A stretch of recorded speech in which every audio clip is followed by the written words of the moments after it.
dalam dunia purba, orang yang kaya dan orang yang berpengaruh sering dianggap sebagai sukses atau diberkati. Nah, di dalam kalangan orang Yahudi sendiri, misalnya pendapat atau pandangan golongan Farisi, golongan yang sering bertelagah dengan Yesus dalam kitab-kitab Injil, orang Farisi menganggap kemakmuran, sukses secara jasmani itu menandakan bahwa Tuhan berkenan dengan kamu, dengan seseorang. Nah, walaupun ini kedengaran seperti sangat duniawi, tapi sebenarnya alasan mereka adalah kerana di dalam kitab Taurat, khususnya dalam Ulangan bab Tuhan berjanji bahawa umat Israel akan diberkati dengan kemakmuran, dengan hasil yang banyak, dengan kehidupan yang melimpah, dengan keturunan yang ramai, apabila mereka taat kepada Tuhan. Jadi bagi orang Farisi, jika umat taat kepada Tuhan, mereka akan menikmati segala berkat-berkat jasmani, seperti kemakmuran, keturunan yang ramai, kejayaan dan sebagainya. Dan sebaliknya pula, menurut mereka, jika kamu menderita, jika kamu berada di bawah cengkaman atau jajahan kuasa asing, itu menunjukkan bahwa kamu di bawah kutuk. Kerana separuh kedua daripada Ulangan bab 28 itu menyenaraikan banyak sekali kutuk atau nasib yang malang yang menimpa orang Israel jika mereka tidak mentaati perintah-perintah Tuhan. Jadi itulah cara pandang orang Yahudi sekitar abad pertama pada zaman kehidupan Yesus. Jika kamu diberkati, maksud saya jika kamu sukses, jika kamu makmur, kamu diberkati oleh Tuhan. Jika kamu tidak makmur, jika hidupmu bermasalah, itu bermaksud kamu tidak taat kepada Tuhan. Sounds familiar? Tetapi saudara-saudari, apabila kita membaca Matius bab 5 ini, Yesus seolah-olah menerbalikkan semua ini. Yesus berkata, diberkatilah mereka yang miskin, bukan yang kaya, yang miskin. Walaupun ditambah miskin kerohanian, tetapi di dalam Injil Lukas, ucapan berkat yang sama, Yesus mengatakan, diberkatilah orang yang miskin, full stop. Miskin secara jasmani. Kemudian ayat 4 mengatakan, diberkatilah mereka yang bersedih, bukan yang sukacita, tapi yang bersedih. Ayat 5, diberkatilah mereka yang lemah lembut, atau terjemah lain, mereka yang rendah diri. The meek. Bukan yang berbangga dengan kebolehan atau kejayaan, tetapi yang rendah diri. Ayat 6, diberkatilah mereka yang lapar dan dahaga akan kebenaran. Ayat 7, diberkatilah mereka yang berbelas kasihan. Ayat 8, diberkatilah mereka yang suci hati. Ayat 9, diberkatilah mereka yang mendamaikan atau mengusahakan damai di kalangan manusia. Dan yang paling menarik, ayat 10 dan 11. Dua kali berkat ditujukan kepada orang-orang yang paling malang. Ayat 10, diberkatilah mereka yang dianiaya demi kebenaran. Diulang lagi dalam ayat 11. Diberkatilah kamu apabila orang menghina, menganiaya dan memfitnahmu kerana aku, kata Yesus. Jadi apa yang Yesus sampaikan di sini seolah-olah bertentangan sekali dengan cara fikir, dengan pandangan dunia orang Farisi dan malah kebanyakan orang Yahudi pada zaman itu. Jadi saudara-saudari, apa sebenarnya maksud Yesus di sini? Adakah itu berarti bahwa jika kita taat kepada Tuhan, semestinya kita akan menderita dan itulah caranya hidup kita diberkati? Atau bagaimana? Nah, minggu lepas kita sudah mendengar khutbah disampaikan oleh Reverend Tina daripada Matius bab 4 ayat 12 hingga 23. Saya harap kita semua masih ingat khutbah itu dan ada mengambil nota. Saya dapat mengingatnya kerana saya mengambil nota. Pastor Tina menyampaikan khutbah tentang cahaya Kristus yang menyinari kehidupan manusia. Nah, kita mendengar dalam khutbah minggu lepas bahawa Yesus bukan sahaja datang untuk menyelamatkan. Yesus bukan saja datang sebagai juru selamat, tetapi Yesus datang sebagai raja. Yesus datang menyeru manusia supaya tunduk kepada pemerintahan Allah. Dan di hujung khotbah minggu lepas juga kita mendengar bahawa orang yang dipanggil mengikut Yesus seperti 4 orang nelayan dalam ayat 18 hingga 22. Mereka dipanggil bukan saja untuk mengikut, tetapi untuk menyebarkan, memantulkan cahaya kerajaan Allah yang sudah menerangi hidup mereka. Nah, itulah panggilan menjadi pengikut Yesus. Dan saudari, saya ingin mengajak kita pagi ini untuk memperdalami perkara ini. Apakah artinya apabila cahaya Kristus itu menerangi hidup kita dan kita dipanggil untuk memantulkan cahaya itu, menyebarkan cahaya itu kepada dunia yang gelap ini? Apakah artinya hidup menjadi pengikut Yesus? Nah, teks Matius bab 4 ayat 12 hingga 23 yang dikhotbahkan minggu lepas itu sudah tentu bersambung dengan Matius bab 5 yang baru dibacakan tadi. Dan saudari, bukan kebetulan bahawa suatu siri ucapan yang ditujukan kepada orang-orang yang miskin, yang lemah, yang bersedih, yang dianiaya ini, bukan kebetulan bahawa kata-kata Yesus ini disampaikannya segera sesudah dia memanggil orang menjadi pengikutnya. Maksud saya dalam bab 4 ayat 18 dan 22, Yesus memanggil beberapa orang nelayan menjadi pengikutnya. Tidak lama kemudian dalam ayat bab 5 itu kita membaca bahwa Yesus mengatakan bahwa diberkatilah orang yang sekian-sekian. Jadi saudari, saya harap kita akan melihat pagi ini bahwa panggilan untuk menjadi murid Yesus ada kaitannya dengan kehidupan yang diberkati menurut maksud Yesus. Sudah tentu semua orang mau menjadi percaya kerana mau diberkati. Tetapi seperti yang sudah kita dengar minggu lepas, Yesus memanggil orang untuk menjadi pengikutnya. Yesus bukan sekadar menyelamatkan, tetapi Yesus datang sebagai raja yang kepadanya kita harus menyerahkan seluruh hidup kita. Jadi apakah maksudnya diberkati dalam arti menyerahkan hidup kita kepada Tuhan? Saudari, kalau kita memperhatikan dengan lebih dekat, ucapan-ucapan berkat yang disampaikan oleh Yesus ini, kita akan dapati bahawa sebenarnya ada 8 buah ucapan berkat yang ditujukan oleh Yesus kepada 8 jenis orang. Mari kita perhatikan yang lebih dekat. Yesus menyampaikan ucapan bahagia atau ucapan berkat kepada pertama orang yang miskin dalam ayat 2. Diberkatilah mereka yang miskin kerohanian. Kemudian dalam ayat 3, maksud saya, dalam ayat 4, diberkatilah mereka yang bersedih, itu kategori yang kedua. Kemudian dalam ayat 5, diberkatilah mereka yang lemah lembut, kategori yang ketiga. Yang keempat, diberkatilah mereka yang lapar dan dahagakan perbenaran. Yang kelima, diberkatilah mereka yang berpengasihan atau menunjukkan belas kasihan. Yang keenam, mereka yang suci hatinya. Yang ketujuh, mereka yang mendamaikan atau membawa damai. Dan yang ke-8, mereka yang dianiaya. Dan seperti yang saya sebutkan tadi, mereka yang dianiaya itu mendapat 2 kali berkat. Diberkatilah mereka yang dianiaya, ayat 11. Diberkatilah kamu apabila orang menghina, menganiaya dan memfitnahmu. Jadi semuanya ada 8 buah ucapan berkat yang ditujukan kepada 8 jenis orang, di mana berkat yang ke-8 itu diulang 2 kali. Saya harap kita dapat melihatnya.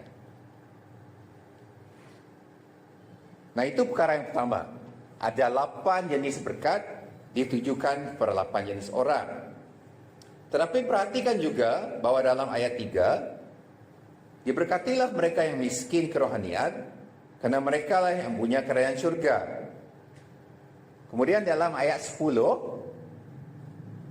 berkat yang ditujukan kepada orang yang dianiaya juga mengulangi kata-kata yang sama. Diberkatilah mereka yang dianiaya demi perbenaran, kerana kerajaan syurga untuk mereka.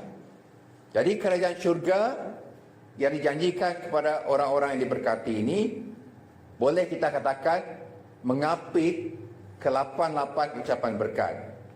Ucapan berkat yang pertama diakhiri dengan merekalah yang punya kerajaan syurga. Ucapan berkat yang ke-8 diakhiri dengan kerana kerajaan syurga untuk mereka. Jadi saudari, ini bermaksud bahawa berkat-berkat kebahagiaan yang Yesus janjikan kepada golongan-golongan ini merupakan berkat kerajaan Allah. Jadi berkat ini bukan sekadar berkat duniawi semata-mata, bukan sekadar berkat kehidupan semata-mata, tetapi berkat yang dijanjikan apabila kita menikmati kerajaan Allah. Saudari, susunan berkat ini, susunan ucapan berkat ini bukanlah secara rawa. Ini adalah susunan yang sangat disengajakan oleh penulis Injil Matius. Kita sudah melihat tadi bahawa janji bahawa mereka akan memiliki atau menikmati kerajaan syurga itu mengapit ke 8 buah ucapan berkat ini. Tetapi bukan itu saja. Mungkin elok kalau kita perhatikan satu lagi, kesejajaran atau keselarian. Di mana kalau kita lihat ayat 6, diberkatilah mereka yang lapar dan dahaga akan perbenaran, karena mereka akan dipuaskan. Kemudian dalam ayat 10, perkara yang sama berulang. Diberkatilah mereka yang dianiaya demi perbenaran, kerana kerajaan syurga untuk mereka. Jadi saudari, kalau ayat 6 selari dengan ayat 10, sebenarnya ayat 3 selari dengan ayat 7. Ayat 4 selari dengan ayat 8. Ayat 5 selari dengan ayat 9. Artinya, orang yang miskin ialah orang yang sama dengan orang yang berbelas kasih. Orang yang bersedih adalah orang yang sama dengan orang yang suci hatinya. Orang yang lemah lembut sepadan dengan orang yang membawa damai. Dan seperti yang sudah kita lihat tadi, orang yang lapar dan dahaga akan kebenaran adalah orang-orang yang akan dianiaya demi perbenaran. Mungkin sedikit rumit, tapi itulah hakikatnya. Itulah cara penulis Injil ini menyusun ucapan berkat ini. Sebagai contoh, saudari, jika kita memperjuangkan perbenaran dengan sesungguhnya setiap hari dengan semaksimal mungkin, itulah yang dimaksudkan dengan lapar dan haus akan kebenaran. Setiap hari kita mencari kebenaran. Kalau kita tidak menemukan kebenaran, seolah kita tidak dapat survive. Kan seperti kita lapar dan haus. Nah, kalau hidup kita begini, kalau kita bersungguh-sungguh mencari dan memperjuangkan apa yang benar, Yesus mengatakan, kamu akan dianiaya kerana kamu mencari perbenaran. Malah dia mengulang hal ini dalam ayat 11. Diberkatilah kamu apabila orang menghina, menganiaya dan memfitnahmu segala yang jahat kerana-Ku.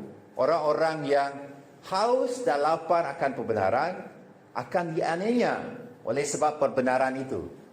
Dan perbenaran itu tidak lain tidak bukan adalah Yesus Kristus sendiri. Atau satu lagi saudari, boleh kita lihat kesejajaran antara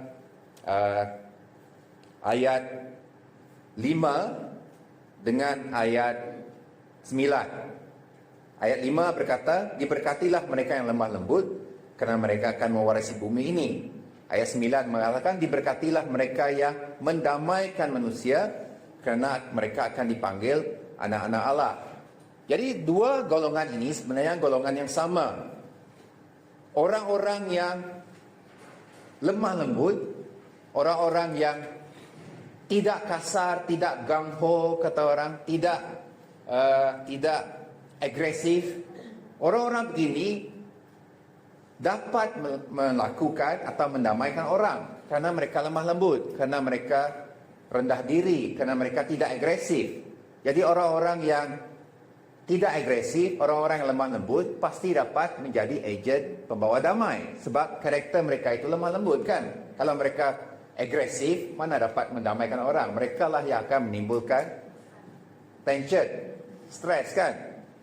Jadi sebab itu saya katakan orang-orang yang lemah lembut, orang-orang yang rendah diri akan dapat mendamaikan manusia. Dan orang-orang seperti inilah yang dikatakan akan dipanggil anak-anak Allah. Karena mereka bertindak seperti Allah. Allah adalah pribadi agung yang mendatangkan kedamaian di dunia ini dan mendamaikan hidup manusia. Jadi saudari, dengan melakukan padanan ini, kita dapat melihat bahawa semua golongan ini tidak lain tidak bukan adalah pengikut Kristus. Orang-orang yang menyerahkan hidup mereka untuk mengikut Kristus. Karena mereka dikatakan orang-orang yang lapar dan haus akan kebenaran. Mereka adalah orang-orang yang mendamaikan manusia. Mereka adalah orang-orang yang miskin. Kerana apa? Kerana mereka orang-orang yang berserah kepada Tuhan.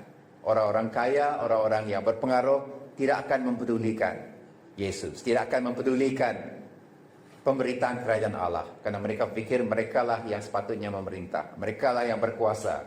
Bukan menyerahkan hidup mereka untuk tunduk kepada kerajaan Allah. Jadi saudari, berkat yang Yesus maksudkan di sini adalah berkat bagi orang-orang yang menyerahkan hidupnya kepada kerajaan Allah. Dan perlu kita perhatikan bahawa sebenarnya ucapan berkat ini disambung dengan ayat 13 dan 14 yang tidak dibacakan tadi. Ayat 13 berbunyi, kamu ialah garam bumi. Jika garam menjadi tawar, tidak mungkinlah ia masin semula. Tidaklah ia berguna lagi, hanya layak dibuang dan dipijak orang. Ayat 14, kamu ialah garam cahaya dunia ini. Kota di atas bukit tidak mungkin tersembunyi. Dan seterusnya, tidak siapa yang masang pelita, dia menyorokkannya di bawah pasu dan sebagainya. Jadi saudari, bukan saja Yesus menjanjikan berkat bagi orang-orang yang mengikutnya, tetapi dia mengatakan bahawa kamu juga cahaya dunia. Kalau kita masih ingat khutbah minggu lepas bermula dengan ayat 12 yang mengatakan bahawa sekarang cahaya, apabila Yesus memulakan pelayanannya, maksud saya, sekarang cahaya itu bersinar di kalangan bangsa-bangsa asing. Ayat 4, ayat 16 mengatakan, bangsa yang hidup dalam kegelapan telah melihat cahaya yang gemilang. Bagi mereka yang tinggal di negeri di bawah bayangan maut, cahaya telah bersinar. Dan kemudian kita membaca bahawa tampillah Yesus menyampaikan pemberitaannya, bertaubatlah kerana kerajaan syurga hampir tiba. Sudah tentu saudari, cahaya yang sejati itu, yang menyelamatkan, yang menyinari kegelapan adalah Yesus Kristus. Adalah pemberitaan Injil oleh Yesus Kristus. Tetapi di sini, setelah Yesus menyampaikan ucapan berkat kepada para pengikutnya, dia mengatakan, kamu adalah garam dan kamu juga cahaya. Nah, ini sejajar sekali dengan apa yang disampaikan minggu lepas.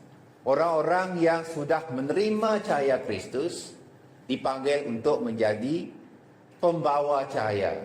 dipanggil untuk memantulkan cahaya yang sudah kita terima itu kepada dunia.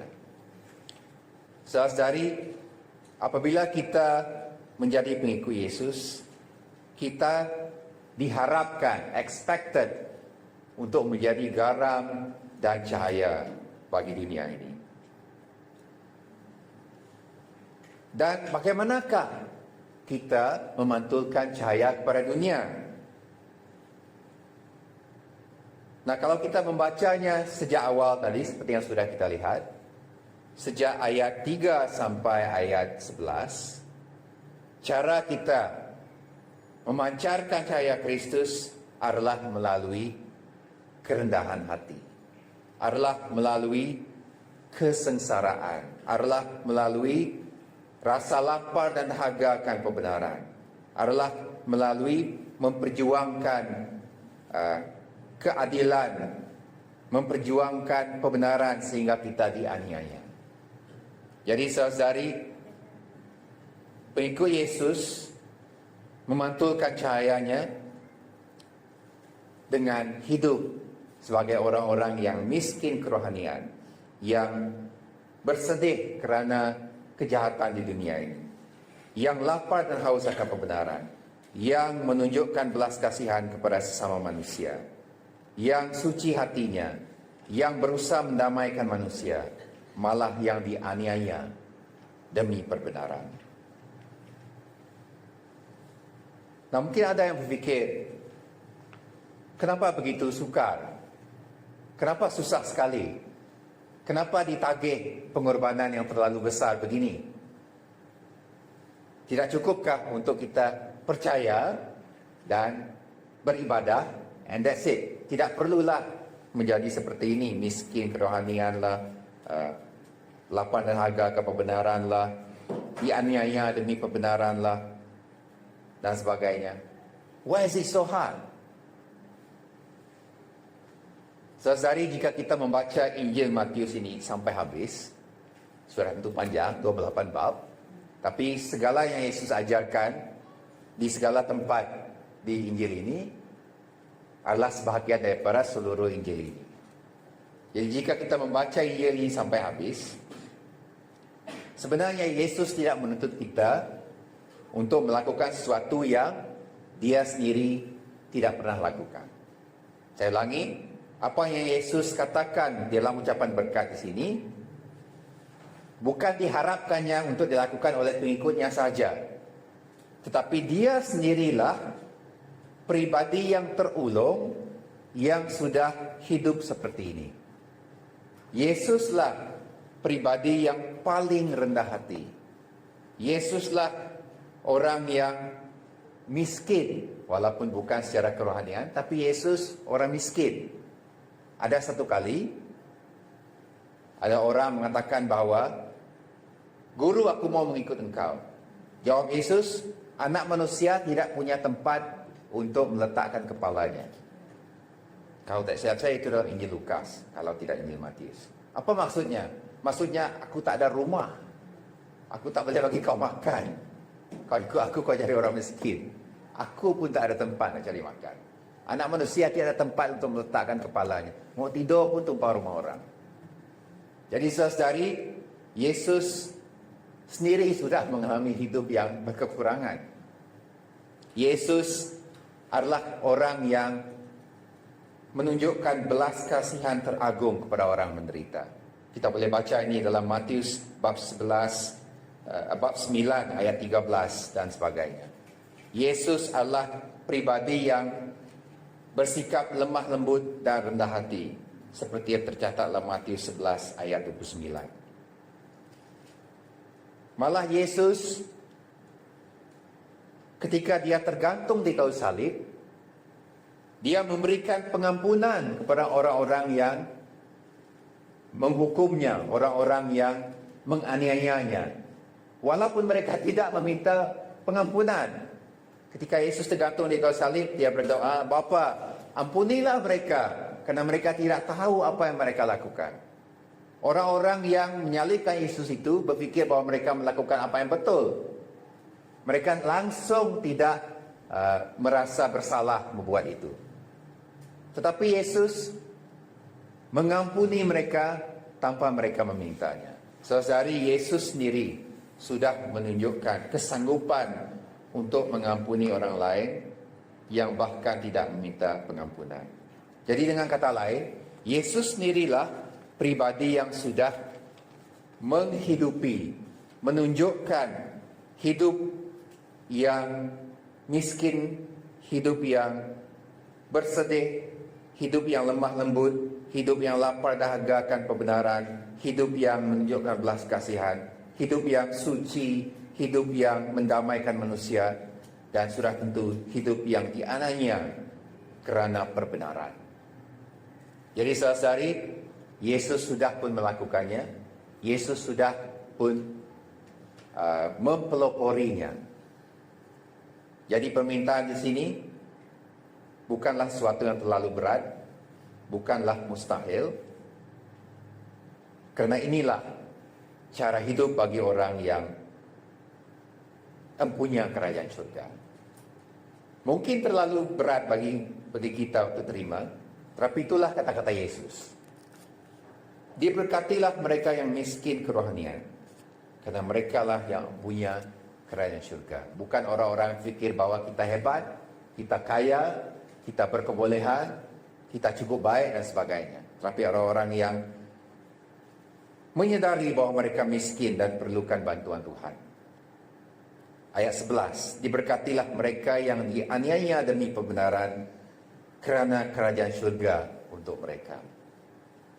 Saudari, seperti yang pernah saya sebutkan dahulu dan pernah juga dikhotbahkan beberapa kali di tempat ini, orang-orang yang mahu mengikut Yesus pasti lambat laun akan teraniaya. Paling tidak pun akan dikucilkan, akan diperlekehkan oleh dunia. Kerana kita dilihat sebagai tergila-gilakan sesuatu yang tidak masuk akal. Lapar dan haus akan perbenaran. Nah, apakah kaitan di antara panggilan untuk mengikut Kristus tadi dalam bab 4 dengan ucapan berkat yang baru kita kupas tadi? Sekali lagi saudari, seperti yang sudah saya sentuh tadi, melalui siri ucapan berkat ini, Yesus memberikan suatu wawasan, suatu pandangan dunia bagi kehidupan para pengikutnya. Pengikut Yesus, menurut Yesus di sini, pasti akan mendapat tentangan daripada dunia. Walaupun pengikut Yesus dijanjikan akan mewarisi kerajaan Allah, akan empunya kerajaan Allah, tetapi itu bukan datang dengan mudah. Pengikut Yesus pasti akan dianiaya demi perbenaran. Jadi oleh itu, bagi kita hari ini, walaupun kita hidup di dalam masyarakat yang masih amat damai, masih bertoleransi, puji Tuhan untuk semua itu, tetapi kita tidak boleh mengharapkan hidup kita ini akan serasi, akan sepadan, akan baik-baik saja dengan dunia yang tidak mengenal Allah. Kita tidak dapat mengharapkan itu walaupun kita mendoakan itu. Sekali lagi, oleh kerana Yesus sendiri sudah mengatakan bahawa pengikutnya akan dianiaya kerana namanya, maka kita tidak dapat mengharapkan hidup kita di dunia ini, di negara ini, dimanapun juga. Kita tidak dapat mengharapkan hidup kita serasi dengan dunia. Lambat laun, dunia akan membenci pengikut Yesus. Yesus mengatakan, sebagaimana mereka membenci aku, mereka akan membenci kamu. Walaupun demikian, walaupun kita tahu bahawa hidup kita tidak akan serasi dengan dunia, kalau kita mengikut Yesus, namun cara kita meresponinya, cara kita menanggapi tentangan dan permusuhan dari dunia itu harus berbeza. Kita tidak boleh melawan api dengan api. Kita tidak boleh melawan kebencian dengan persenjataan. kita harus meresponi sesama manusia seperti yang Yesus katakan tadi dengan berbelas kasihan, dengan hati yang murni, dengan perjuangan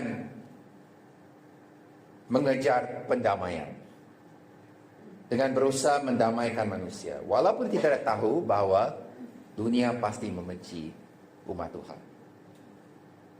Saudara-saudari, berkat kerajaan Allah yang dijanjikan di sini adalah berkat bagi orang-orang yang sanggup untuk hidup mengikut teladan Kristus. Jadi apabila kita hidup mengikut cara hidup Kristus, itulah cara perbenaran, keadilan, kerajaan Allah itu berlaku di bumi. Melalui kehidupan kita yang sanggup untuk hidup seperti yang Yesus katakan tadi. Melalui cara itulah kita memancarkan cahayanya kepada dunia. Cahaya kerajaan Allah itu kita pancarkan bukan melalui pencapaian besar, bukan melalui kegagahan, bukan melalui sukses, bukan melalui populariti, tetapi melalui cara hidup yang lemah lembut, yang lapar dan haus akan kebenaran, yang mengusahakan pendamaian, seperti mana Yesus sudah menunjukkan teladan. Malah kalau kita lihat konsep murid atau pengikut dalam budaya Yahudi, sebenarnya apa yang dimaksudkan dengan murid-murid itu berasal dari perkataan Ibrani yang berbunyi Talmidin. Talmidin, murid-murid. Kalau seorang saja Talmid. Kalau lebih daripada satu, Talmidin. Itulah yang Yesus lakukan apabila dia memanggil beberapa orang nelayan seperti Simon dan Andreas, seperti Yohanes dan Simon dan siapa namanya, dan saudaranya Andreas dan Yakobus dan Yohanes bersaudara. Sebenarnya Yesus memanggil mereka menjadi Talmidin. Itu berarti mereka harus meninggalkan cara hidup semasa dan mengabdikan diri untuk mengikuti Yesus kemana saja dia pergi. Sebab itu kita membaca seperti yang dikhabarkan minggu lepas, apabila Yesus memanggil mereka mengikutnya, serta-merta mereka meninggalkan jalan lalu mengikutnya. Itu berarti serta-merta mereka meninggalkan pekerjaan mereka dan mengabdikan diri untuk mengikutnya kemana saja dia pergi. Itulah maksud menjadi murid. Menjadi murid dalam budaya Yahudi berarti mereka hidup bersama dengan Yesus, melayani keperluan Yesus, membantu Yesus dalam pelayanan, dan mempelajari kitab suci daripadanya, meneladani cara hidupnya. Jadi saudari, kalau demikian, untuk menjadi pengikut Yesus, kita harus menghayati dan menghidupi ucapan berkat di sini. Kita harus pasrah bahwa menjadi pengikut Yesus kita akan menjadi miskin, kita akan bersedih kerana dianiaya, kerana dibenci dunia. Tetapi kita harus menjadi lemah lembut, kita harus lapar dan haga akan kebenaran, kita harus menjadi orang yang suci hati, kita harus memperdamaikan manusia, dan kita akan dianiaya. Nah, akhir kata, semoga kita yang percaya kepada Yesus, yang menganggap diri kita pengikutnya, akan menjadi seperti pembina rumah yang bijaksana. Nah, sebenarnya di akhir khutbah ini, Yesus memulakan khutbahnya di ayat 3, atau mungkin di ayat 2. Dia pun mula mengajar mereka, diberkatilah sekian-sekian. Sebenarnya ajaran itu atau khutbah itu berterusan sampai bab 7 ayat 28. Kalau kita baca bab 7 ayat 28, setelah selesai Yesus menyampaikan kata-kata itu, orang ramai itu kagum dengan ajarannya. Disitulah khutbahnya berakhir. Panjang sekali. Itulah yang dinamakan khutbah di atas bukit. Daripada bab 5 ayat 2 sampai bab 7 ayat 28. Dan Yesus mengakhiri khutbahnya itu dengan berkata, mari kita baca sebentar. Ayat 24, sesiapa yang mendengar dan menurut kata-kataku ini, ibarat orang bijak yang membina rumah di atas batu. Hujan mencurah, banjir melimpah dan angin kencang melanda, tetapi rumah itu tidak runtuh kerana berasaskan batu. Sesiapa yang mendengar tetapi tidak menurut kata-kataku ini, ibarat orang bodoh yang membina rumah di atas pasir. Hujan mencurah, banjir melimpah dan angin kencang melanda, lalu runtuhlah rumah itu, punah rana. Itulah kata-kata terakhir Yesus setelah membuka khutbahnya dengan kata-kata berkat. Jadi saudari, semoga kita yang mendengar tahu mempercayai kata-kata berkat Yesus tadi menjadi seperti pembina rumah yang bijaksana, yang membangunkan hidup kita atas batu karang yang teguh, yaitu Yesus sendiri. Bukannya di atas pasir kebahagiaan diri atau harta benda duniawi. Nah, semoga kita yang mendengar pesan ini menjadi seperti pengikut yang dia kehendaki. Menjadi pengikut dan muridnya yang tabah mempersaksikan Tuhan kepada dunia ini. Sekalipun kita harus berkekurangan, sekalipun kita harus mengalami penganiayaan. Amin. Mari kita berdoa.